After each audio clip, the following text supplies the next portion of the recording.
Obvious spoiler warning for Make Your Mark. Okay, let's move on. Powerful Earth Pony magic, new kinds of magic in general, and a new Alicorn. Well, this special sure was something, but sadly mostly what we knew and expected. The magic was glitching out because of the fighting pony races, but that doesn't mean there's no stuff to analyze. Quite the opposite actually. The character in focus is Zipp, and as of yet my favorite G5 pony. We see her a lot in this movie and get to know her smart side more. And as I hoped we can, Look at that. The Zipp just became a detective. at least at the end. But she proves that she deserves that position over the course of the special. She shows that she's smart and not afraid to investigate on her own. And she does a great job, even if every pony doubts her. She still prevails and gets the others to trust her in the end.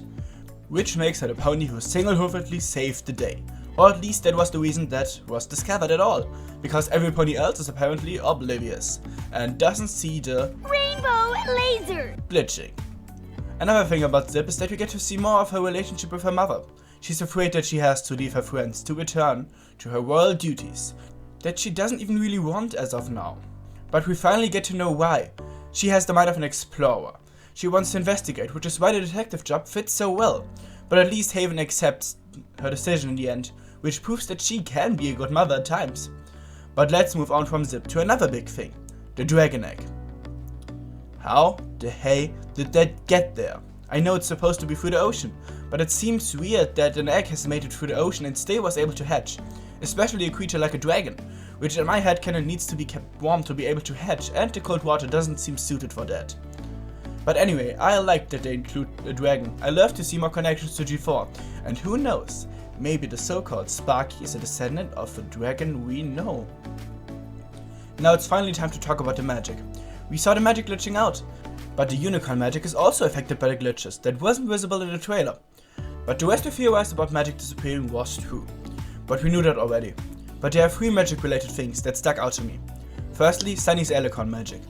When she is able to activate it, her cutie mark starts to glow, like we see in Tail Your Tail, which implies a connection between those two, and maybe even between the glowing of the other main 5's cutie marks. Secondly, we obviously need to talk about the Earth Pony magic, and oh sweet Celestia, that is awesome. They can acquire never before seen types of magic, in this case actual crop growing magic. We knew that Earth Ponies had an aptitude for that, but we never saw any actual magic from them. But one thing confuses me. Why does Hitch get these powers? Back in G4, it was a Pegasus who could talk with animals. I know this ability is just fan service for G4 fans, but I still want to know the lore behind it. But regarding the talking animals part, it's time to mention Hitch. He has finally admitted that he needs help, and accepted the critters as deputies. And lastly, the possibility for new kinds of magic in general. It opens so many possibilities for MMP's future. If they can just create their own magic, it will most likely be a plot device that they will use if they need a power to defeat a villain. But I am still excited to see what the future of magic will be. It's now time to talk about the biggest reveal, the Mystery Alicorn. She gives me total Evil Queen vibes. And I want to know why she exists. And other than Sunny, she is an actual Alicorn. And the unicorn besides her hints at her having her own kingdom. And I have a guess which that could be. We can see her horn, it's a little curved or bent, like Mistmane's back in G4. So I could see her being the ruler of the region Mistmane was from. Another possibility is her being a descendant of a G4 Alicorn, and I would love if her aunt or mother or something like that would be evil incarnate Flurryheart.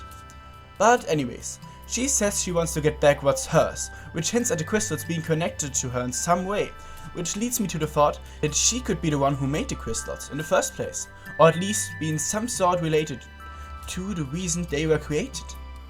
Maybe she was another student of Twilight that became an Alicorn and turned evil, but who knows, there are so many possibilities for this new character, and so many that actually would make sense.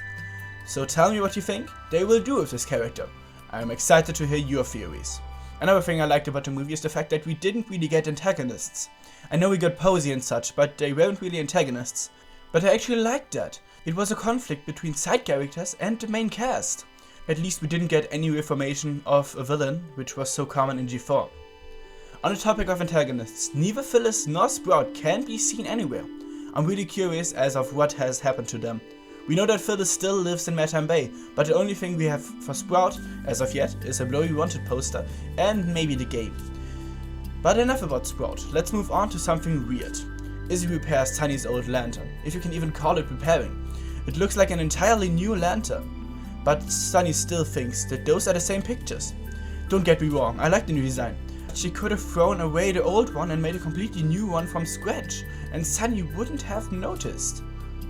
But anyway, this lantern is used as an actual good plot device, which helps Sunny activate her Elecon powers voluntarily, probably due to the connection to her friends and family. I don't think we need to talk about the weird events. Those are similar to the Wendigos, as in happened through the dispute of the ponies. But there's one last thing I want to talk about. I ship Hitch and Zipp even more now. They practically set everything up for that. She's now a detective and will closely work together with him. That and how they interact with each other hint at them being a perfect couple. Yes, I ship ponies, deal with it. And that's how I end this video. What are your thoughts about the special? Did you notice something I didn't see or mention? But before I ask more questions, I let Zipp end this with better questions I could ever ask. Fellow spoony fellas, and bye. Where did magic come from? Who made the crystals anyway? And how did they get separated? Why didn't Earth ponies have magic before?